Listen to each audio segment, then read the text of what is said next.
আজকে আমি খুবই গুরুত্বপূর্ণ এমসিকিউ নিয়ে আলোচনা করব। এটি হচ্ছে অনুক্রমটির পরে বা ধারাটির পরের মান কত এটি বের করার জন্য খুবই গুরুত্বপূর্ণ। দেখেন 1 নম্বর অ্যান্সারটি দেওয়া আছে কি 48C, অনুক্রমটির পরের মান কত। তাহলে পরের মান বের করতে গেলে আমাদেরকে এই জায়গায় একটু লক্ষ্য রাখতে হবে। দেখেন এই মানটা পার্থক্য আছে কত করে, দেখেন তো।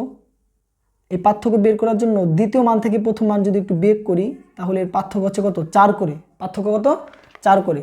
এখন দেখেন 4-এর সাথে 4 যোগ করলে কত হয় 8, 8-এর সাথে 4 যোগ করলে কত হয় 12, 12-এর মান হচ্ছে কত সি।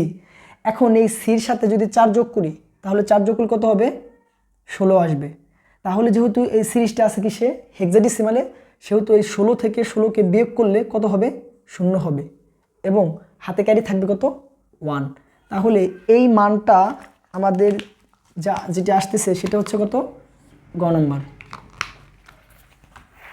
দেখেন 2 নম্বর অ্যান্সারটা হচ্ছে 18F ধারাটির পরের মান কত। দেখেন তাহলে এই জায়গাতে পার্থক্য বের করার জন্য 2 নম্বর থেকে প্রথমটা বিয়োগ করতে হবে। তাহলে 8 থেকে যদি 1 বিয়োগ করি কত হয় 7, তাহলে এর ব্যবধান কত 7। দেখেন 7-এর সাথে 1 যোগ করলে কত হয় 8, 8-এর সাথে 7 যোগ করলে কত হয় 15। এখন এই 15 এর সাথে যদি আমরা 7 যোগ করি তাহলে কত হয় আমাদের 22 হয়। 15-এর সাথে 7 যোগ করলে কত আসে 22।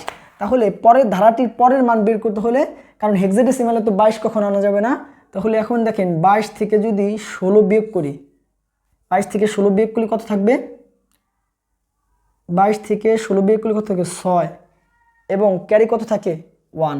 তাহলে এটি কিন্তু 16 আসবে অ্যান্সারটা।